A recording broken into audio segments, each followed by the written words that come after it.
The iron gates of the moon altar did not open with joy. They burst open because a girl was being pushed through them, shoved forward by her mother's iron grip and a whispered threat so sharp it drew blood without touching skin. "Walk, Eloise. Walk or we all die." She walked. Not because she was brave, not because she had chosen this. She walked because the alternative was unthinkable, and because her mother's fingers had already left marks on her arm that would bruise purple by morning, if she survived the night long enough to see one. The forest swallowed her whole. That was the only word for it. One moment she was standing on cobblestone, shivering in the pre-dawn cold, and the next the ancient trees of the Ashworth wood closed in around her like a living congregation, their roots gnarled and knowing, their branches knotted overhead so thickly that the moon could only enter in silver slivers. The path to the moon altar was not paved, it was worn smooth by centuries of bare feet and bowed heads, and girls who had no more say in their fate than Eloise had in hers. She could smell the cedar burning before she could see the torches. Then came the obsidian, the great black altar stone, ancient and cold, and glowing from within with a pale blue light that had no earthly source. It pulsed, slowly, like a heartbeat that was not quite human. And then she heard the pack. They lined the path on both sides, dozens of them, standing in perfect, terrible stillness, their eyes catching the torchlight and throwing it back in shades of amber and gold. They were not whispering, they were not moving, they only watched, and the weight of that watching pressed down on Eloise's chest like a stone. She was wearing her sister's veil. That was perhaps the cruelest detail of the morning. The silver lace had been Harriet's, chosen by Harriet, fitted for Harriet, meant to trail behind Harriet's confident stride like a comet's tail. On Eloise it pooled unevenly and dragged at the back a half-inch too long, because Harriet had always been the taller sister, the luminous one, the one with the golden hair and the easy smile that made powerful men feel like they had earned something simply by standing near her. The white bridal cloak was Harriet's too, grand and ornate, with silver embroidery at the collar that caught the moonlight. It was built for a woman who wanted to be seen. On Eloise, it felt like a costume, like borrowed armor with no instructions for how to fight in it. Even the perfume at her throat was not hers. Her mother had pressed the glass bottle against Eloise's neck before they left the carriage, hard enough that Eloise had flinched. Rosewater. And something sweeter underneath, a scent Eloise had always associated with her sister's vanity table, with mornings watching Harriet primp and preen, while Eloise sat in the corner with a book, invisible and content to be so. She was not content now. Her hands, her terrible, traitorous hands, were shaking. She pressed them against the fabric of the cloak and felt the slight roughness of her own fingertips, the ink stains she could never fully wash away no matter how she scrubbed, the calluses from hours of turning pages in the Kline family library. These were not a bride's hands. These were a scholar's hands, a second-hand bride's hands, ink-stained and trembling, clutching a veil that did not belong to her. She thought about Harriet's note. "I love Thomas. Do not look for me." 7 words. That was all. 7 words left on a pillow in a room that still smelled of rosewater. 7 words that had detonated inside the Kline household like a quiet bomb and left wreckage that only Eloise had been standing close enough to absorb. Their mother had found the note first. Their father, silent, regret-faced Lord Gerald, had read it twice and then set it down without speaking, which was perhaps the most eloquent thing he had done in years. And then Lady Beatrice Kline turned to look at the only daughter she had left, and in her eyes Eloise saw not grief, not rage, but the cold click of calculation. You will go in her place. As if it were that simple, as if Eloise were simply a piece being moved on a board, shifted from one square to another because the original piece had gone missing. She supposed, in her mother's mind, that was exactly what she was. The cedar smoke thickened. The obsidian altar rose ahead of her, enormous and impossible, its glowing surface etched with the old lunar markings that Eloise had read about in 3 separate texts and never expected to see in person. The moon hung directly overhead, full and furious, as if it too were watching her approach and finding the whole business deeply irregular. She did not look at the pack. She looked at the altar. And then, because she could not help herself, because she was Eloise, and Eloise always looked at what she was most afraid of, she looked at him. Curtis Gonzalez, Alpha King of the Northern Territories, stood at the head of the altar in armor so dark that it absorbed the torchlight rather than reflecting it. He was broad-shouldered in a way that went beyond physical size. He occupied space differently than other men, as if the air around him had made a decision to accommodate him rather than the other way around. His dark hair was pushed back from a face that was all sharp angles and careful control. A face that had been trained, or perhaps born, to give nothing away. His fur mantle moved slightly in the night wind, and his hands were clasped behind him, absolutely still. But his eyes were rain gray, and they were not still at all. They moved the moment she stepped into the clearing, not toward the veil, not toward the ornate cloak or the silver embroidery or any of the grandeur her mother had labored to arrange. They moved to her hands, those shaking, ink-stained, unconvincing hands. And something happened in his face. Not shock, not anger, not the cold fury of a man who had been deceived. Something quieter. Something that looked impossibly, almost like recognition. Eloise kept walking because her legs had apparently decided to continue without consulting the rest of her. The pack parted as she passed. She could feel their confusion, a subtle wrongness in the air, a ripple moving through the gathering like a stone dropped in still water. They had expected Harriet. They had heard the stories of Harriet, the beauty, the golden-haired prize, the Kline family's most valuable offering. What they were getting was Eloise, dark-haired, wide-eyed, trembling at the hands, wrapped in a veil that didn't fit. She reached the altar. He did not wait for the officiant to speak. Curtis Gonzalez stepped forward, closing the distance between them in 2 unhurried strides, and he leaned down. He was so much taller than she'd anticipated, even from descriptions, and she felt the warmth of him through the thin lace of her veil before she registered that he was close enough for her to feel it. His breath was warm against her ear. His voice, when it came, was barely above silence. "You are not Harriet." The world stopped. Every sound, the cedar crackling, the wind in the old trees, the distant murmur of the gathered pack, fell away. Eloise forgot to breathe. She forgot to run. She forgot everything except the gray eyes that were watching her from inches away, with an expression she could not read and a steadiness she could not explain. He was going to expose her. He was going to turn to the pack and announce the fraud, and her family would be ruined, and her mother's worst whispered threats would become reality, and... "No," he said softly. And then, even more softly, with something in his tone she had no name for, something that was not amusement, not contempt, but lived somewhere in the complicated space between the two. "You are far more interesting than Harriet." She felt his hand close around hers before she understood what was happening. Warm, certain, not rough, not cruel, simply decided, as though the question of her hand and his had already been settled in some conversation she had not been present for. He straightened. He turned, drawing her gently with him to face the ancient obsidian altar and the ancient lunar markings and the full watching fury of the moon. And Eloise Kline, the leftover sister, the ink-stained, library-haunting, second-hand bride, stood at the moon altar in her sister's veil and felt the claim seal around her like a door closing on everything she had been before. If you were standing where Eloise is right now, veil trembling, his hand around yours, the whole pack watching, what would you do? Run into that dark forest with nowhere to go? Or stay and find out what it means that the most powerful alpha in the Northern Territories just called you more interesting? Drop your answer in the comments. I genuinely want to know what you would choose, and I think your answer will tell you something true about yourself. If this story already has its hooks in you, you know what to do.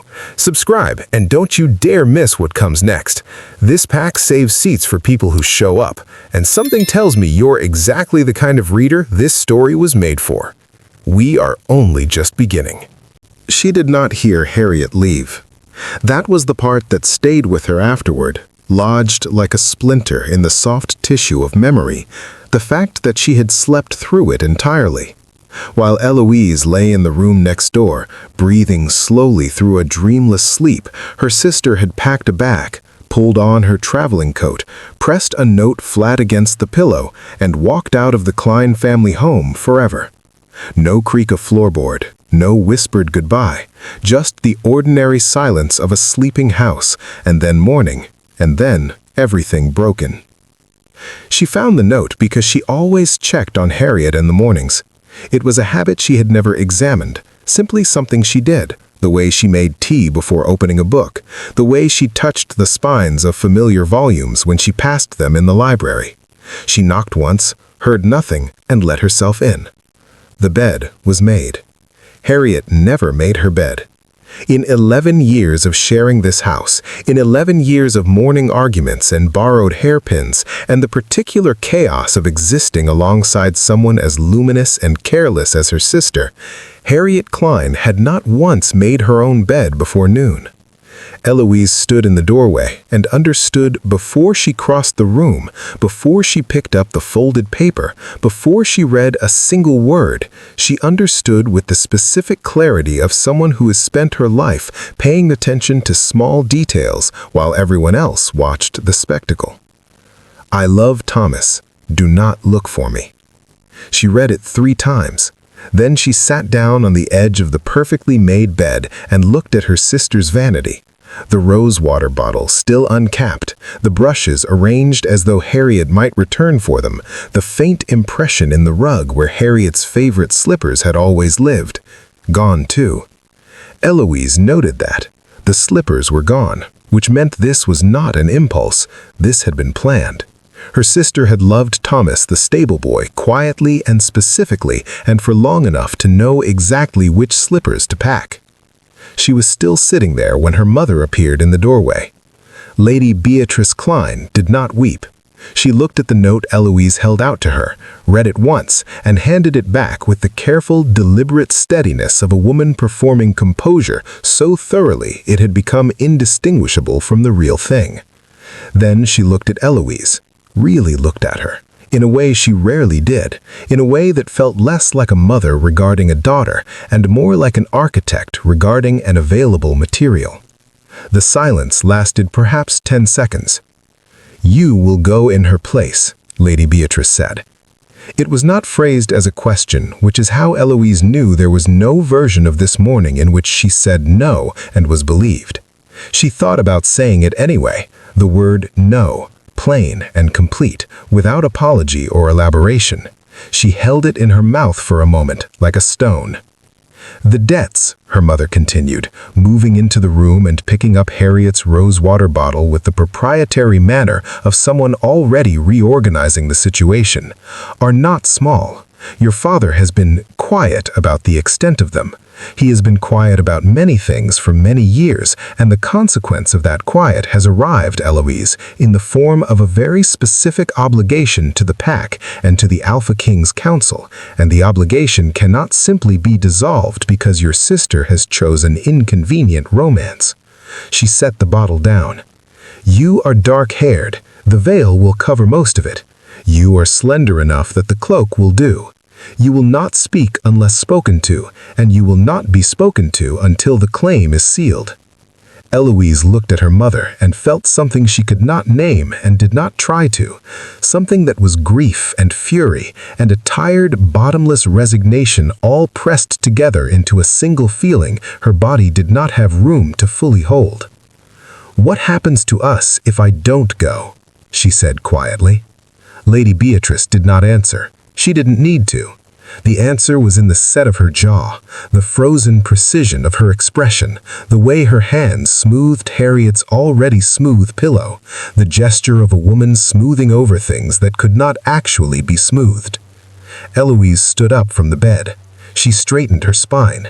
She thought briefly of the library downstairs, the particular chair by the east window where the morning light came in at the right angle for reading, the stack of 3 books she had been working through, the comfortable smallness of a life built around ink and pages, and the safe adventure of other people's stories. Then she thought about her father's face at dinner these past months, the silence that had a shape to it, the particular way he looked at nothing. "All right," she said. Those were the last words she spoke as herself for what felt like a very long time. They dressed her in Harriet's room, which felt appropriate in its wrongness. Her mother worked quickly and without tenderness, not cruelly, simply efficiently, the way one might pack a trunk or settle an account. The bridal cloak went on first, heavy and white and grand, its silver embroidery catching the thin morning light. Then the veil, silver lace so fine it was nearly transparent, pinned into place over Eloise's dark hair with the particular violence of someone managing a problem. Her mother's hands moved fast, they did not linger. The rosewater came last. Eloise flinched when the cold glass pressed against her throat, but she did not pull away. She stood still and let her sister's scent be pressed into her skin and told herself it was simply information, sensory data, the way the old texts described ritual preparations, matter-of-fact and anatomical. She was very good at making things matter-of-fact when the alternative was falling apart. The carriage was silent. Her father sat across from her and looked out the window at the passing darkness with his regret-marked face and his hands folded in his lap, and he did not speak, and she did not speak, and Lady Beatrice sat between them like a wall made of expensive silk and cold calculations. And the horses moved through the pre-dawn roads towards the Ashwood wood and the moon altar waiting at its heart. The gates were iron. She felt them before she saw them, felt the particular quality of the air shift, the way it thickened with cedar smoke and something older underneath, something that had no name in the texts she had read, but her body recognized instinctively as sacred. Then the iron gates appeared out of the mist, and they did not open slowly or ceremonially. They burst open, pushed from the inside by 2 pack members in dark robes, and the sound of them striking the stone walls rang through the wood like a struck bell. Her mother's hand found her arm. "Walk, Eloise, walk or we all die." She walked. The cedar smoke wrapped around her the moment she stepped through the gates, so thick that she could taste it at the back of her throat. The obsidian altar rose ahead. She recognized it from the drawings in Volume 4 of the Ashwood Lunar Records, which she had read twice and never expected to be relevant to her personal life. But the drawings had not communicated the way it breathed. The blue-white light pulsed from somewhere inside the black stone in a rhythm that was almost biological, almost like something alive and very old trying to remember what a heartbeat felt like. The lunar markings glowed. The moon above was merciless in its fullness. And the pack. The pack lined the path in perfect stillness. Dozens of them in dark cloaks with torch glow catching the amber of their eyes, and not one of them moved as she passed. They only watched. Eloise understood, in a distant, analytical part of her mind, that they were trying to find Harriet in her. The golden-haired beauty they had been promised, the obvious choice, the girl who would have walked this path with her chin up and her smile performing. They did not find Harriet. She could feel their confusion moving through them like weather. Her heart was shattering quietly. She noticed this the way she noticed most things, from a slight distance, with precise attention to detail. It was not a dramatic shattering. It was the slow, almost dignified collapse of something that had been holding together on pride alone, and it happened somewhere beneath her ribs as she passed each pair of amber eyes, each unreadable face, each torch that illuminated how completely she did not belong here, had never been meant for here, was here only because her sister had chosen love over obligation and left the obligation for someone else to carry. She did not stop walking. Her hands were shaking. She pressed them into the fabric of the cloak, felt the ink stains on her fingertips that the rosewater could perfume but could not erase, and kept her eyes on the altar ahead. And then she looked at him, because she was Eloise, and Eloise always looked at what she was most afraid of. She has already told you what happened next. You were there for it. The rain-gray eyes that went to her hands and not her veil, the quiet recognition that moved across his face like a door opening inward, the warmth of him through the thin lace, the words pressed close enough that only she could hear them. You are not Harriet. You are far more interesting than Harriet. But she has not told you what happened after he said it. She has not told you about the bite. It came without warning and with perfect warning simultaneously. She felt him move, felt the slight shift of his hand where it held hers, and then his head dipped, and the silver lace of the veil was pushed aside at her neck with a deliberateness that was neither rough nor gentle, but simply certain. And then pain, sharp and brief and enormous, bloomed at the junction of her neck and shoulder. She made a sound she would spend the next several days being quietly mortified about. Not a scream, something smaller, a sharp inhale, a bitten-off note of shock. But in the absolute silence of the moon altar clearing, it carried perfectly. The pack reacted like a single organism. A ripple moved through them, not of confusion this time, but of recognition. She heard it in the collective shift of breath, the subtle change in the quality of the silence. A claim sealed was understood by everyone present in ways that went beyond language.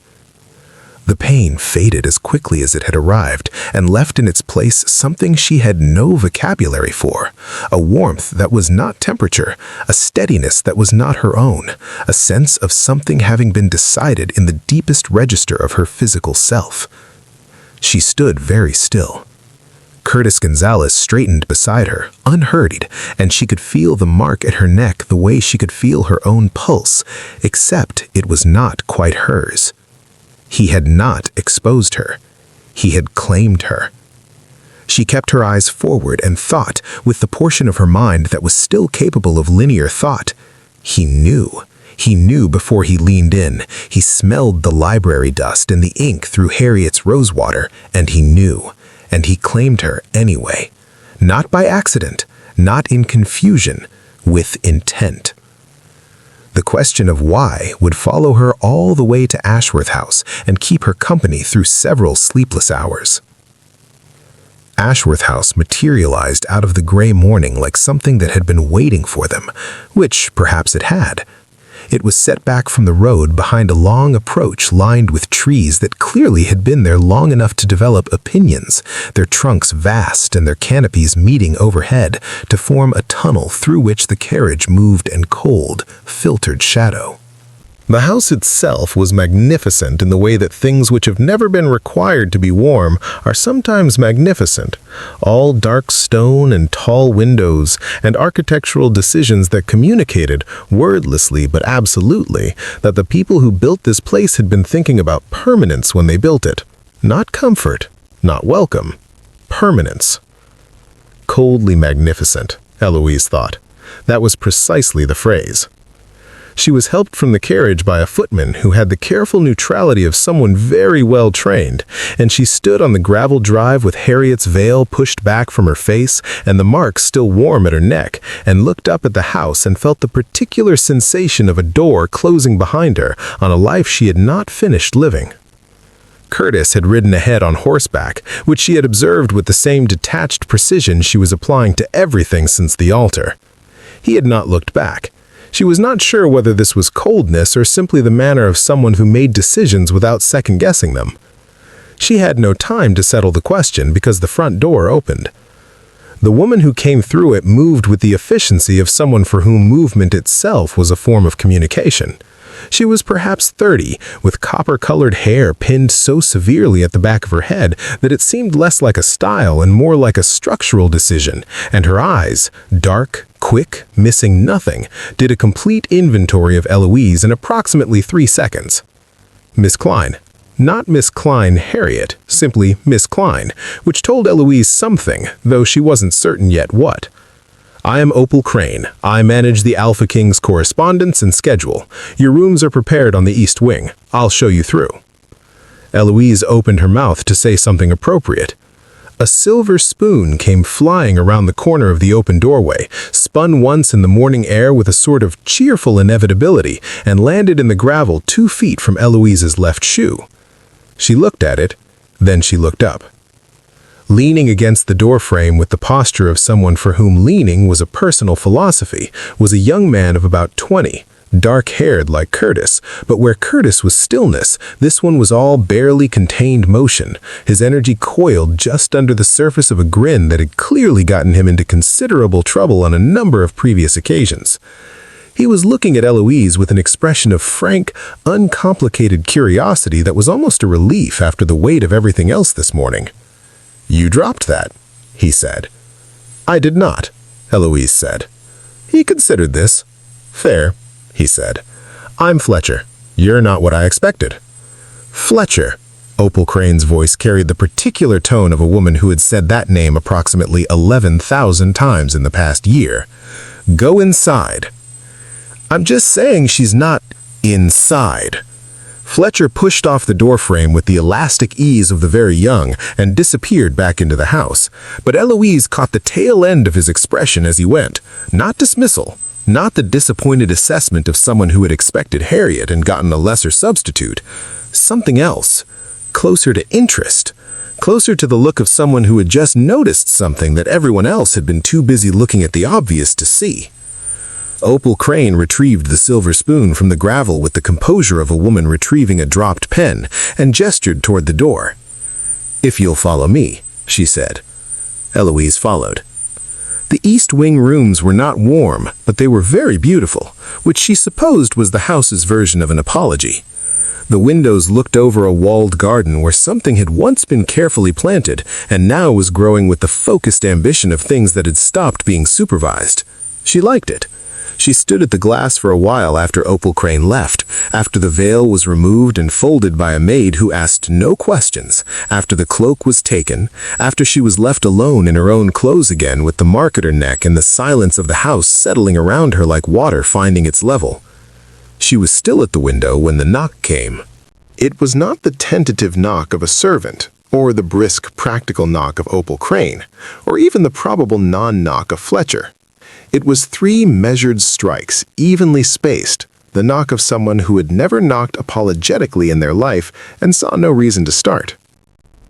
"Come in," Eloise said, because what else? The woman who entered was tall, nearly as tall as Curtis, with silver-streaked dark hair swept back from a sharp-featured face, and the same rain-gray eyes that ran, apparently, as a dominant trait through this family. She was perhaps 50, and she carried herself with what Eloise could only describe as the precision of someone who had spent decades around powerful people and found them, on the whole, rather less impressive than advertised. She wore deep green wool and no unnecessary jewelry, and looked at Eloise the way Eloise herself looked at a text she was evaluating for reliability. Thoroughly, without flattery, with genuine interest in what was actually there, rather than what was presented. Eloise recognized her from the descriptions her mother had offered on the carriage ride, offered as warnings, really, the way one might describe weather before a sea crossing. The Countess Wycombe, Curtis's aunt, sharp, knows everything, do not try to manage her. The Countess closed the door behind her. She did not sit. She stood in the center of the room and finished her assessment of Eloise with the unhurried thoroughness of someone who had already made the relevant decisions and was simply confirming the data. "I have known," she said without preamble or softening, "since yesterday." Eloise went very still. A courier brought word that the Kline eldest had been seen 3 counties east on a private coach registered to a Thomas Alderman, stablehand, formerly of the Kline property. By yesterday evening, I had reasonable certainty that my nephew was going to the moon altar to claim whoever arrived in the silver lace veil. She tilted her head slightly. I expected the replacement to be a cousin, perhaps, or a paid stand-in. I did not expect the younger sister to have the nerve. The word nerve landed differently than Eloise anticipated. not as criticism, as something closer to notation, the way one marks an unexpected variable in a calculation. There were several things Eloise could have said.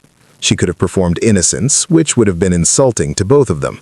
She could have offered explanation, context, the architecture of her family's desperation, the way the ultimatum arrived, and the way she had measured her options and found them exactly one. She could have been strategic. Instead, she said what was true. I am both a victim of this situation and a participant in it. She kept her voice level. My mother gave me an ultimatum I did not have the resources to refuse. I also walked through those gates of my own feet. Both of those things are real. She paused. I won't pretend otherwise to you or to anyone. The Countess Wycombe looked at her for a long moment. Something shifted in her face. Not warmly, this was not a woman who did warmth in visible quantities, but the quality of her attention changed. The sharpness softened almost imperceptibly into something that was, if not approval, at least the beginning of taking someone seriously. Your sister, she said finally, would have cried. Yes, Eloise agreed. She would have, and it would have worked on most people. It would not have worked on me. I know. Another pause. The Countess moved to the window and stood beside Eloise, looking down at the overgrown walled garden with an expression that suggested she had her own relationship with that garden, and it was complicated. My nephew is not uncomplicated. This house is not uncomplicated. The situation you have entered through whatever combination of coercion and choice is not uncomplicated. She turned to look at Eloise directly. I do not offer comfort. I offer accuracy. Those are the terms on which I am useful to you if you decide you want me to be useful. Eloise thought about this. She thought about the note on Harriet's pillow, and the cold glass of rosewater at her throat, and the bite at her neck that was still humming faintly with something she had no framework for, and the silver spoon in the gravel, and the copper-haired secretary who missed nothing, and the dark windows of this coldly magnificent house pressing back the gray morning outside. She thought about what it meant to be the leftover sister in a situation that had, against all logic and probability, chosen her. I would like you to be useful, she said. The Countess Wycombe gave a single brief nod, the nod of a treaty being signed, not a friendship being offered, and moved toward the door. Rest this afternoon. My nephew will want to speak with you this evening. He is not good at explanation, but he will attempt it. Have patience with the attempt. She paused at the door. And wash your neck properly. Cedar smoke masks nothing after the first hour.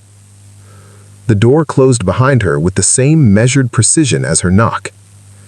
Eloise stood alone in the east wing room with the overgrown walled garden below her, and the mark warm at her throat, and the vast, complicated, uncharted fact of her new life arranged around her in every direction. She pressed her ink-stained fingers against the glass. Somewhere in the house, she heard the distant musical report of a silver spoon hitting a hard surface, followed by Fletcher's voice carrying what sounded like a completely unrepentant explanation, followed by Opal Crane's voice carrying what sounded like a response refined by long suffering into something close to an art. Eloise, almost entirely against her will, felt the very small beginning of something. Not safety, not yet, not comfort, but something. She turned from the window to look at the room, her room, apparently, in this fortress that was not yet a home, and she straightened her spine, because she was Eloise, and Eloise did not slump, and she began the work of learning where she was. He came for her 3 days later. Not with explanation, not with the kind of formal summons she had half expected, a note delivered by Opal Crane, perhaps, or a scheduled audience with a time and a stated purpose.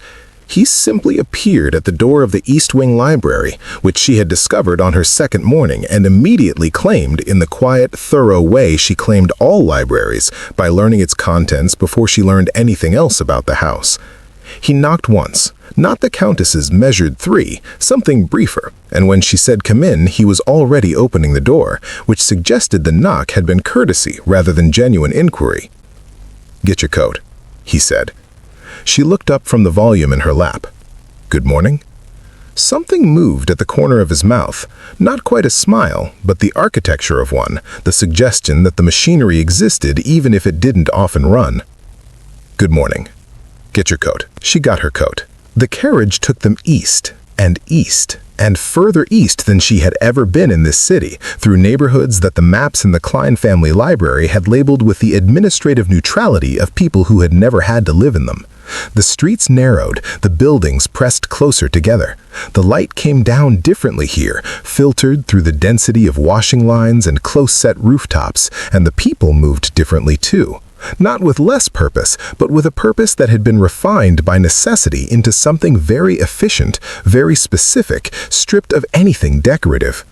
Curtis watched her look out the window and said nothing, which she was beginning to understand was not coldness, but a form of respect, the space he gave her to think in without filling it. She had questions. She had been organizing them for 3 days with the methodical habit of a woman who had spent years sorting information into categories, and she had arranged them in order of importance and was fully prepared to ask them in sequence. But something about watching the city change outside the window made the prepared questions feel beside the point, and she sat with her hands folded in her lap and let herself simply observe. The carriage stopped on a street that was unremarkable except for a building on its corner that was not. It was not large, it was not architecturally significant, but it had the particular quality of a place that is used, really used, steadily and constantly by people who need it, and that quality of genuine use gave it a presence that more impressive buildings sometimes lacked. A painted sign above the door read, "Foundation for Working Families," in letters that were careful rather than grand. Curtis stepped down from the carriage and waited for her without making a performance of waiting. Inside, the building was warm. That was the first thing. After the East Wing's beautiful chill and Ashworth House's general commitment to magnificence over comfort, the warmth of this place landed on Eloise's skin like a hand placed gently on a shoulder. People moved through the main room with the focused ease of those who knew where everything was. A woman at a long table was helping a man fill out a document, leaning over it with the patient attention of someone for whom this man's particular problem was the most important thing currently happening in the world. 3 children sat against the far wall sharing something from a paper bag with the solemn diplomacy of people negotiating a treaty. Curtis moved through it all with a different quality than he carried at Ashworth House. Not smaller, if anything, he was more present here, more real. The armor and the fur mantle traded for a plain, dark coat that made him look less like a symbol and more like a person. People acknowledged him without deference. A nod, a hand raised. One older woman said his name in the tone of someone who knew him before he became what he was, and he said her name back in exactly the same tone, and Eloise filed that away. She was watching him, she realized, the way she watched texts she wanted to understand properly. "It started 8 years ago," he said, not looking at her, moving toward the far room. After the northern border disputes, families who had organized their entire lives around the pack economies that collapsed when the territories were redrawn. They hadn't done anything wrong. They had simply been in the path of something large, and the large thing had moved and left them standing in the aftermath with skills and habits calibrated for a world that no longer existed. He stopped outside a door. Through it, Eloise could hear the low hum of several conversations, and underneath them a particular quality of quiet that she associated with people waiting for something, not impatiently, but with the specific stillness of those who have learned that patience is not optional. "I don't know why you're telling me this," Eloise said honestly. "Yes, you do," he said, and opened the door. The room held perhaps 15 people in various arrangements of chair and table, some filling out forms, some speaking with the volunteers who moved between them. Eloise's eye went, as it always did, to the details she had not been directed toward. A young woman sitting alone near the window, 19 perhaps, with a stillness that was not peace, but the practiced composure of someone who had learned to take up very little space. She was looking at her hands. She had the posture of someone who expected to be overlooked. Eloise crossed the room without making a decision to do so. She sat down in the empty chair beside the young woman, and the young woman looked up with eyes that had already arranged themselves into the expression of someone preparing to be ignored. And Eloise said, "Hello." The young woman's name was Petra. This emerged gradually, between silences that Eloise did not try to fill, because she understood something about silences that most people didn't, that they were not empty, and that rushing them was a form of violence. Petra had been a lacemaker's assistant in a town that had lost its lace trade in the border redrawings. She had walked to the city with 12 shillings and a reference letter from an employer who no longer had a business to employ anyone from. She had been at the foundation for 3 weeks, learning to read figures, which she said with a slight defensiveness that told Eloise the defensiveness was a habit formed in response to other people's reactions to this information. "I never had occasion to learn before," Petra said. "Most people don't learn things until they need them," Eloise said. "That's not a failure, that's just how it works." Petra looked at her for a moment with the focused attention of someone recalibrating. Then, carefully, she reached out and touched one of the ink stains on Eloise's fingers, not intrusively, just briefly, with a kind of wondering recognition. "You read a lot," Petra said. "Constantly. It's essentially the only thing I've ever been good at." "That doesn't sound like nothing." Eloise thought about the moon altar and the veil and the note on the pillow, and 3 days of learning the dimensions of a life she had not chosen. "No," she said. "I'm beginning to think it isn't." When she stood to leave, Petra's hand found hers briefly, a small specific gesture, the grip of someone who did not often reach for people and was making an exception. Eloise pressed back. Then she crossed the room to where Curtis stood watching with his rain-gray eyes and his plain dark coat and the expression of someone who had arranged this very carefully and was waiting to see whether the arrangement had communicated what he intended. "You don't punish people for being desperate," she said. "No," he said simply. "You built this because of the border disputes, because the pack failed those families." The pack structure failed them. The pack itself was what remained, the people who still had obligations to each other even when the formal structures stopped functioning.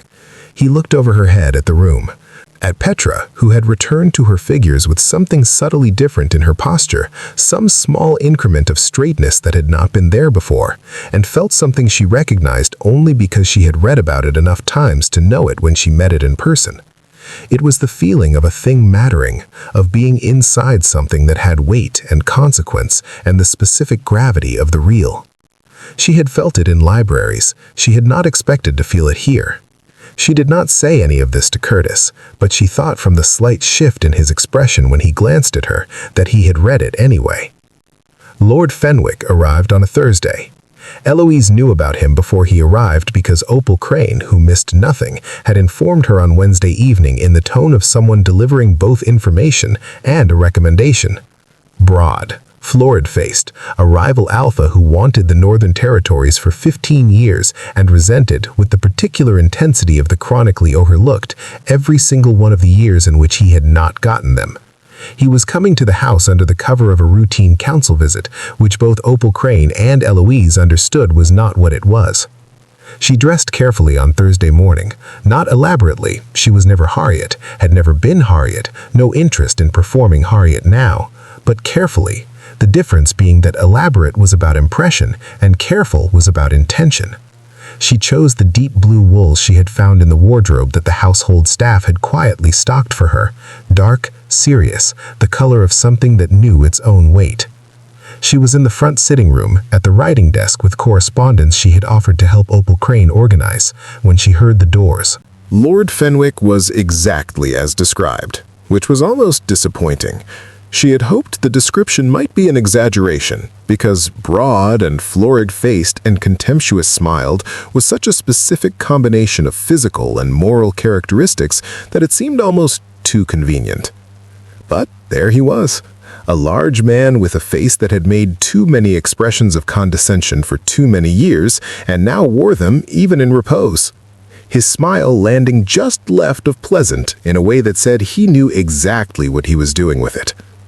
He saw Eloise and the smile sharpened. This was the reading, she understood. This was the moment he was using to take her measure, the replacement bride, the secondary sister, the fraud at the center of the Alpha King's claim. He was looking for the soft place, the place where the composure was thinnest, where a well-placed word or a particular quality of dismissal might find the crack and begin working it open. Curtis appeared from the corridor and stood beside her. Not in front of her, beside her. She wasn't sure if he had decided this or whether it had simply happened, the way some true things happen without requiring a decision. But she felt him at her left shoulder, the warmth and the solidity of him, the slight orientation of his body that was turned toward Fenwick but aware of her. And she felt her own spine respond by remaining exactly as straight as it had been, which was quite straight because she had come into this room with intention. "Fenwick," Curtis said. "Gonzalez." Lord Fenwick's gaze traveled from Curtis to Eloise with the theatrical leisure of a man who wants you to notice he is not hurrying. "And this must be the new Luna. Charmed." A pause timed for effect. "I had heard the Kline family was bringing Harriet to the altar." "The Kline family brought who they brought," Eloise said pleasantly, "and here we are." Fenwick blinked.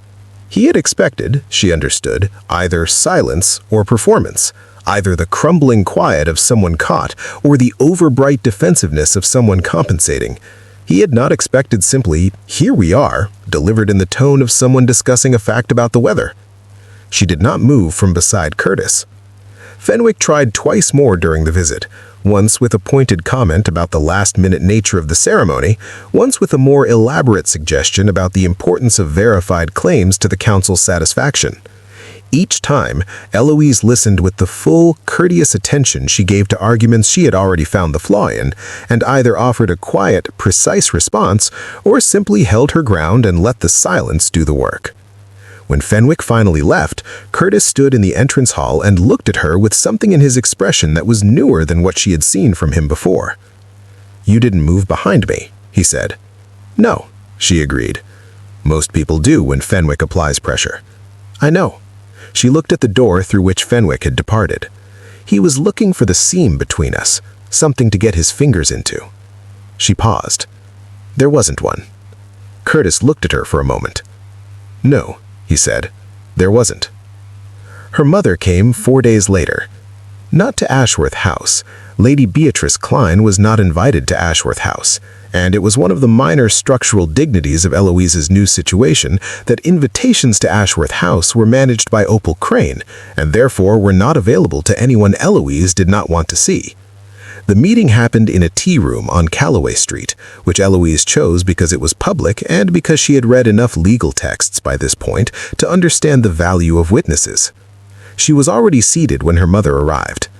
Lady Beatrice Kline had worn her best mourning silk, which told Eloise that this meeting had a purpose her mother considered worth dressing for, and the purpose arrived approximately 3 minutes into the conversation, after the tea was poured and the appropriate social surface had been briefly maintained.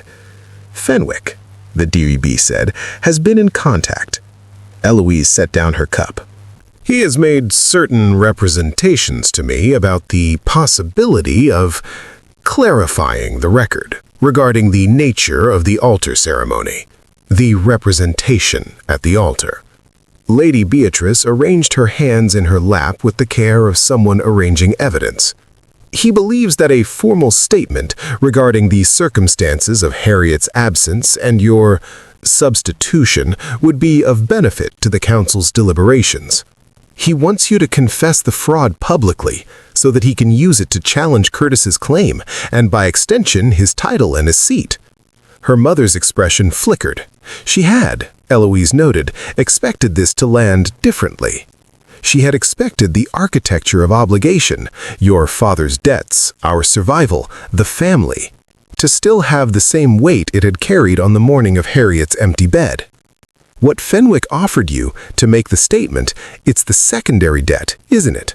The one father never told anyone about, the amount beyond the PAC obligation, the one you've known about for 2 years and have been managing around. She watched her mother's face confirm this, without confirming it. "Fenwick found it. He's offering to make it disappear if you cooperate." Lady Beatrice said nothing. "I've already arranged for it to be settled," Eloise said. The silence that followed had a texture to it. Her mother looked at her across the tea table, looked at her with something that might, in a woman less committed to a frozen expression, have become astonishment. "Curtis settled the primary debt as part of the claim terms. I asked Opal Crane to find the secondary figure. It took her 4 hours. She picked up her tea. "It has been handled. Fenwick has nothing to offer you that you do not already have, and nothing to threaten you with that has not already been resolved. Whatever he told you he could do, he cannot do it." "Eloise," her mother said, and the word came out with something Eloise had not heard in her mother in a very long time. Not warmth exactly, but the predecessor of warmth. The moment before a frozen thing begins to move. "I am not doing this for the family," Eloise said, and kept her voice kind, because she was not angry, she was something past anger, something that had the clarity anger sometimes leaves behind when it finishes burning. "I am not doing this to rescue the Kline name, or to ensure father's peace of mind, or to demonstrate that I was worth something after all. I am doing this because it is the right resolution, and because I am in a position to make it happen, and because—" She paused, finding the true bottom of the sentence. "Because I am not the leftover sister, I am not a replacement, and I would like everyone, including you, to begin adjusting to that fact." Lady Beatrice Kline sat across the table from her younger daughter and looked at her as though seeing a version of her she had not known was in there. "Your father," she said, after a moment, "would like to write to you. He can write to me. I will write back." She finished her tea. She said goodbye with the courtesy appropriate to the occasion and left her mother sitting in the tea room on Calloway Street with the silk dress and the recalibrating expression, and she walked out into the afternoon feeling lighter than she had since before Harriet's note, lighter than she perhaps had in years, and she hailed a carriage back to Ashworth House. She found Curtis in the library. This surprised her, though it probably should not have. She had been mapping the house for 2 weeks and had not yet located where he went in the evenings when the formal business of the day concluded, and the library was the most obvious answer that her own habitual occupancy of the room had somehow led her to overlook. He was at the far table with a spread of documents and a glass of something dark he had not yet touched, and he looked up when she came in with the expression of someone who had been thinking and did not mind the interruption. She sat in the chair across from him. The fire was going. Outside, the overgrown garden was barely visible in the October dark, just the shapes of things that once had been tended and now were pleasantly, productively wild. "Fenwick will move to the council within the month. He has nothing concrete now, but he'll try to force a formal inquiry, challenge the representation at the altar on procedural grounds, try to manufacture a verification crisis." She had spent 3 days thinking through the mechanics of it. "If I make a public statement to the council, something on record, that I presented myself willingly, that the claim was made with full knowledge, that the union was entered without coercion, it forecloses the procedural argument. It becomes a matter of established record rather than an open question he can keep agitating."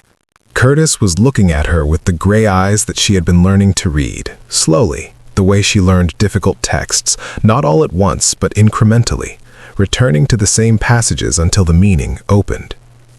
"You don't have to do that," he said. "I know. You are not obligated to protect me.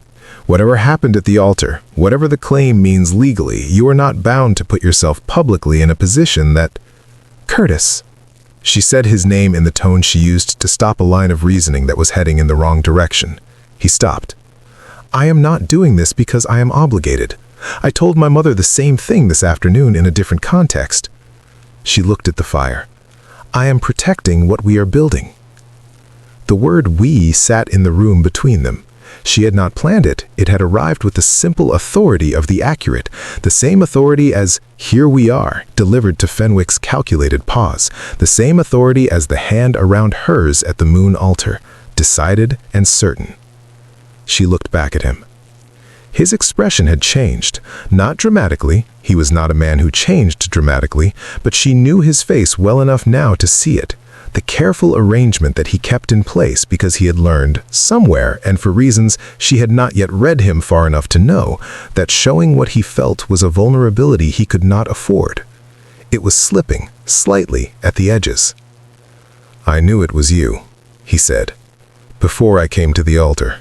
I knew Harriet had gone." "I know," she said. "I worked that out." "I wanted—" He paused, which was unusual for him, and she sat with it and let it be unusual. The foundation needs someone who understands how institutions work, how to build frameworks that last rather than just respond to crises. I have run it on instinct and obligation for 8 years, and it needs more than that. It needs someone who can read a situation and read people and build something out of the reading. He looked at her directly. I had read about you, before any of this. She absorbed this. You engineered it. I allowed it, he said, which is not quite the same thing. I created a space in which your family's desperation and my own requirements could arrive at the same solution. I did not force anyone's hand. A pause. Though I recognize that is perhaps a distinction you have every right to find insufficient. Eloise thought about this for a long moment, thought about it with the same thoroughness she brought to everything, turning it in the light, looking at its edges. A man who had read her from a distance and decided, without her knowledge, that she was what he needed. A claim made on a night she had not chosen, an entire life redirected by a calculation she had not been party to. She thought about the foundation room and Petra's hand in hers and the specific weight of something mattering. She thought about the library she was sitting in, which had 4 texts she hadn't yet read and a window that would catch the morning light. She thought about Fletcher's silver spoon in the gravel and the Countess's measured knock and the overgrown garden doing exactly what it wanted. I think, she said slowly, that we are going to have a number of very long conversations about the ethics of what you did, probably in this room, probably over several months. Yes, he said, I expect so. And I think those conversations are going to be genuinely difficult. I expect that too.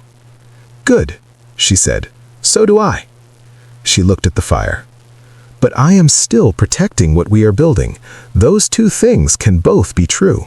Curtis Gonzalez looked at her across the table with his rain-gray eyes that she was still learning to read, and this time the expression that moved through them was not almost a smile. It was the real one, brief and unguarded, and very quiet. She filed it carefully.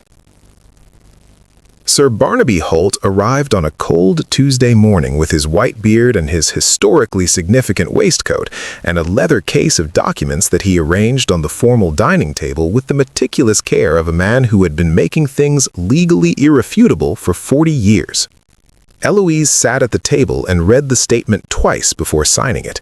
She was constitutionally incapable of signing anything she had not read thoroughly, a fact that Barnaby appeared to find professionally refreshing. The statement was precise and complete. She had presented herself at the Moon altar willingly. The claim had been made with full knowledge. The union was entered freely by both parties. The record was established, and the question Fenwick had been trying to keep open was closed. She signed her name as Eloise Gonzalez. She held the pen still for a moment after, looking at it. Then she handed the document back to Barnaby, who tucked it into his leather case with the satisfied air of a man who has made something watertight, and that was that. The council received it by week's end. Fenwick, Opal Crane reported with the specific pleasure of someone whose filing system has just won an argument, had no procedural ground left to stand on. She was in the East Wing Library on Friday afternoon when she heard the kitchen. This required some explanation. The East Wing Library was not adjacent to the kitchen. The East Wing Library was, in fact, separated from the kitchen by approximately a quarter of Ashworth House's considerable square footage, several closed doors, and a corridor that the house's original architect had clearly intended to function as a sound barrier between the elegant and the domestic. And yet, Fletcher's voice carried. It was a talent, perhaps his most reliable one. She could not make out the specific words, only the general shape of them, which was the shape of someone explaining a situation to a person who was not going to accept the explanation, combined with the intermittent sounds of something hitting something else in a kitchen context. She identified at least 2 separate impacts, one that sounded ceramic and one that sounded considerably more metallic and therefore more Fletcher. Then Opal Crane's voice, precise as a compass point. Then Fletcher again with what sounded like either a defense or an escalation, the 2 being difficult to distinguish in his particular register. Eloise was already smiling before she caught herself doing it. She stood at the library window and listened to the sounds of the house arranging themselves around this specific and reliable chaos, and she thought about Harriet's note on the pillow. 7 words, clean and complete, a door closing. And she thought about iron gates bursting open in the pre-dawn cold, and a veil that didn't fit, and ink-stained hands clutching fabric that belonged to someone else. She pressed her fingers against the window glass and felt the cold of it and the solid fact of it simultaneously. The fortress had become something else. Not all at once, not cleanly, not in the way that things became themselves in the stories she had spent her life reading, messily, incrementally, through Petra's hand in hers, and the Countess's 3 measured knocks, and Curtis's real smile, brief and unguarded across a table covered in honest conversation they had not finished yet. Through Opal's copper pin deficiency, and Barnaby's waistcoat, and the overgrown garden doing exactly as it pleased below her window. Through every small specific thing that was not the life she had been living, and not the life anyone had planned for her, and was, in all its cold magnificence and silver spoon chaos and ink-stained complicated reality, entirely and recognizably hers. She was not the leftover sister. She was not the replacement, the stand-in, the second-hand bride draped in someone else's veil. She was Eloise. She was fully, finally, entirely herself. Somewhere below, something else hit the kitchen floor. Fletcher's voice rose with what was definitely an explanation this time. Opal's response was short and irrefutable. Eloise laughed, a small sound, genuine, unperformed, and turned from the window to the books waiting on the reading table and sat down in the chair where the morning light would find her tomorrow, and began.